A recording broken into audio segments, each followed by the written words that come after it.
ಇವತ್ತು ಮತ್ತೊಂದು new member add ಆಗಿಬಿಡ್ತು ನೋಡ್ರಿ. Hi hello guys, welcome back to my new vlog. ನಾವೇ ಇವತ್ತು ನಮ್ಮ ಮನೆ ದೇವರಾದಂಥ ಶೆಮಿಲಕ್ಕೆ ಹೋಗಿ ಬಂದ್ವಿ ನೋಡ್ರಿ. ಆಮೇಲೆ ಅಂಗಡಿ ಬಂದು ನೋಡ್ರಿ, ಅಂಗಡಿಯಾಗ ಮಾಂತವನ ರಾಟ್ ವೀಲರ್ ತೊಗೊಂಬಂದಿವ್ರಿ ನೋಡ್ರಿ. ಅದ್ರ ರಾಟ್ ವೀಲರ್ ಜೋಡಿ ಆಟಾಡಿ ಮನೆಗೆ ಬಂದು ನೋಡ್ರಿ, ಮನೆಗೆ ಬೆಂಗಳೂರು ಕುಬಿಯಾನ ಬಂದುಬಿಟ್ಟಿದ್ದು ನೋಡ್ರಿ. ದಿ ನೆಕ್ಸ್ಟ್ ಡೇ ನಶಕ್ನಾಗ 4 ಗಂಟೆಗೆ ಎದ್ದು ನಾವು ಹೊಂಟಿವಿ ನೋಡ್ರಿ. ಇವತ್ತು ಪೇಪರ್ ಹಾಕೋ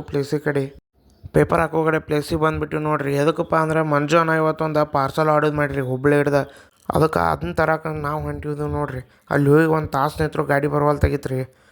ಆಮೇಲೆ ಒಂದು ತಾಸು ಆದ್ಮೇಲೆ ಬತ್ತು ನೋಡ್ರಿ ಇದೇ ಪೇಪರ್ ಗಾಡಿ. ಇದ್ರಾಗಿನ ಪಾರ್ಸಲ್ ತೊಗೊಂಡು ನಾವು ಮನೆಗೆ ಬಂದುಬಿಟ್ಟಿವಿ ನೋಡ್ರಿ. ಅದು 6 ತಾಸು ಜರ್ನಿ ಮಾಡಿತ್ರಿ. ಅದ್ರ ಸಂಬಂಧ ತೆಗೆದಿವಿ ನೋಡ್ರಿ ಹೊರಗೆ. ಇದೆ ನೋಡ್ರಿ ಜರ್ಮನ್ ಸಪಾಟ. ಆಮೇಲೆ ಹೊರಗೆ ತೆಗೆದ ಒಂದು ಸ್ವಲ್ಪ 6 ತಾಸು ಜರ್ನಿ ಮಾಡಿದೈತಿ. ಸ್ವಲ್ಪ ನೀರು ಕುಡಿಸಿದ್ವಿ ನೋಡ್ರಿ. ಅದ್ರ ಜೋಡಿ ಒಂದು ಸ್ವಲ್ಪ ಆಟ ಆಡಿ ಮಂಜು ಅನ್ನಗಳ ಮನೆಗೆ ತೊಗೊಂಬಂದುಬಿಟ್ಟಿದ್ವಿ ನೋಡ್ರಿ. ಮಂಜು ಅನ್ನಗಳ ಮನೆಗೆ ತೊಗೊಂಬರತ್ಲಿ ಮಂಜು ಅನ್ನಗಳ ಅಕ್ಕ ಅದು ಒಂದು ನಾಯಿ ಎಲ್ಲ ನಮ್ಮ ಮನೆಗೆ ಒಂದು ಹೊಸ ಜೀವ ಬಂದೈತಿ. ಅದನ್ನ ರೊಟ್ಟಿ ಇಳಿವಿ ನೀರು ಹಾಕಿ ಒಳಗೆ ಕರ್ಕೊಂಡ್ಬಿಟ್ರಿ ನೋಡ್ರಿ. ಈ ವಿಡಿಯೋ ಇಲ್ಲಿಗೆ ಎಂಡ್ ಮಾಡ್ತಾನೆ ರೀ. ಲೈಕ್ ಮಾಡಿರಿ, ಶೇರ್ ಮಾಡಿರಿ, ಸಬ್ಸ್ಕ್ರೈಬ್ ಮಾಡಿರಿ.